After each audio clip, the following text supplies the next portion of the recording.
विश्वानर मुनि की धर्म पत्नी भगवान की भक्त थी। शिव जी की आराधना करना, भगवान शंकर की भक्ति करना। विश्वानर मुनि स्वयं शिव की आराधना में डूबने वाले थे। इनका एक नियम बड़ा पक्का था, प्रतिदिन शिवलिंग का निर्माण करना, पूजन करना, विसर्जन करना। और जिस दिन शिवलिंग का निर्माण नहीं कर पाते थे, जिस दिन शंकर भगवान के शिवलिंग की आराधना नहीं कर पाते थे, जिस दिन भगवान शंकर के शिवलिंग का पूजन नहीं कर पाते थे, उस दिन एक बेलपत्री का दान देते थे। कितनी कितनी बेलपत्री? एक। शिव पुराण पढ़ी है आप लोगों ने? हमारी बात पे भरोसा मत करना, बिल्कुल भी। सीवर वाले महाराज पे बिल्कुल भरोसा मत करो, रत्ती भर भी। गीता प्रेस गोरखपुर की शिव पुराण खरीद के लाओ, उसको पढ़ो। सीवर वाला महाराज झूठ तो नहीं बोल रहा है, पढ़ो। कुमार खंड निकालो, उमा खंड निकालो, शिव महापुराण का कुमार खंड, उमा खंड निकाल कर पढ़ो, जिसके अंतर्गत लिखा हुआ है एक बेलपत्री का दान किसके बराबर होता है। तो कहा 1.25 मन सोने के सिंहासन पर शालिग्राम जी की मूर्ति को बिठाकर सोने का श्रृंगार कर कर किसी ब्राह्मण को दान दिया जाता है, उससे 1000 गुना दान बड़ा एक बेलपत्री का दान के बराबर। हम पर भरोसा मत करना, कहीं सीवर वाला महाराज झूठ तो नहीं बोल दिया, इसलिए शिव पुराण उठाकर पढ़ो। गीता प्रेस गोरखपुर की शिव पुराण को लाओ, पढ़ो और अध्ययन करो। अध्ययन करने पर तुम्हें मिलेगा कि शालिग्राम भगवान की शिला को सोने के सिंहासन पर बिठाकर, सोने और हीरे से सजाकर जो दान करने का पुण्य मिलता है, वो पुण्य केवल एक बेलपत्री के दान से मिल जाता है। केवल एक बेलपत्री में वो बल होता है। और अच्छे से समझ लें, शंकर जी पे चढ़ी हुई बेलपत्र, मान लो तुम्हारे पास में बेलपत्र नहीं, मान लो तुम्हारे पास में बेलपत्र नहीं। अब तुम्हारे पास बेलपत्र नहीं है, शिव जी के मंदिर में गई हो, शंकर के शिवालय में गई हो, देवाधिदेव महादेव के शिवालय में पहुंची हो, शिवालय में शंकर के शिवलिंग पर जो बेलपत्र चढ़ी होती है, उस बेलपत्र को उठाकर पानी से धोकर वापिस चढ़ा देने का फल क्या होता है, वो भी शिव महापुराण में जरूर पढ़िए। तारा बाबा की कुटिया में कथा चल रही है और श्री गुरु शिव पुराण चल रही है, जरा ध्यान से सुनना इसको, बहुत सावधानी से। जितने बाहर के पंडालों में भक्त बैठे और जितने आस्था चैनल पर सुन रहे हैं, जितने फेसबुक यूट्यूब पर सुन रहे हैं, जितने रोड पर बैठकर कथा सुन रहे हैं, जहां जहां आवाज जा रही है, जहां बैठकर कथा सुन रहे हैं, बहुत सावधानी से कथा का स्मरण करिएगा। एक बेलपत्री का दान शालिग्राम भगवान के सोने के सिंहासन पर बैठकर दान करने के बराबर है। शंकर भगवान के शिवलिंग पर चढ़ी हुई बेलपत्र को धोकर वापिस शंकर भगवान के शिवलिंग पर चढ़ाने का जो पुण्य है, कहा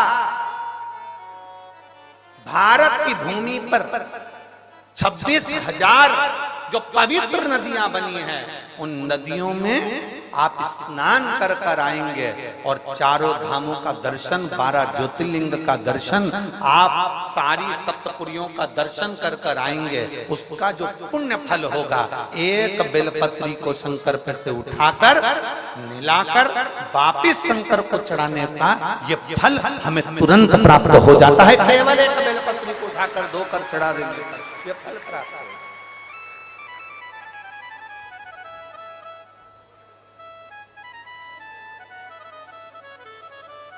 एक बेलपत्र ना जाने कौन कौन ने ऐसा नियम बना दिया, हमें तो समझ में नहीं आता। थोड़ा सा दुनिया के लोग लोभ लालच में नियम बनाए हो तो बात दूसरी।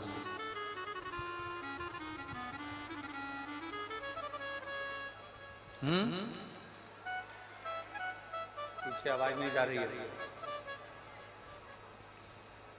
पीछे की आवाज खोलिए, पीछे की। वहां जाके बक्से के तारों चेक करिए कि आवाज क्यों नहीं पहुंच रही है। क्या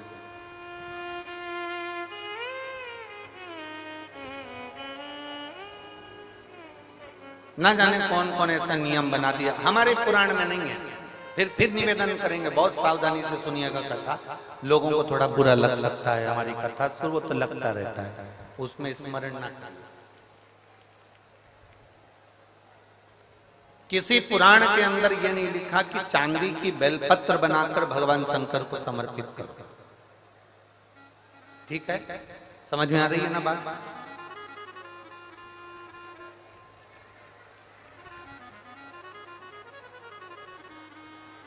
किसी पुराण के अंदर यह नहीं लिखा, किसी शास्त्र के अंदर यह नहीं लिखा कि चांदी की बेलपत्र बनाओ, सोने की बेलपत्र बनाओ और भगवान को चढ़ाओ, भगवान को समर्पित करो।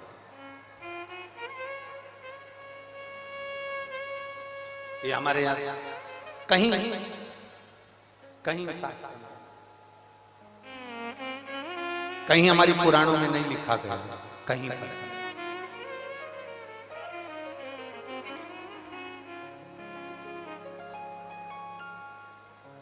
शंभु शरणे पड़ी मांगो घड़ी रे घड़ी, दुख काटो दया करी मैं दर्शन आपो।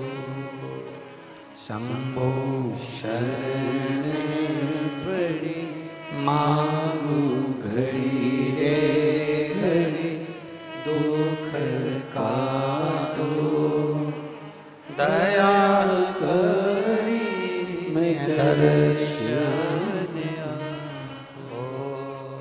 शंभो शरण पड़ी मांगो घड़ी रे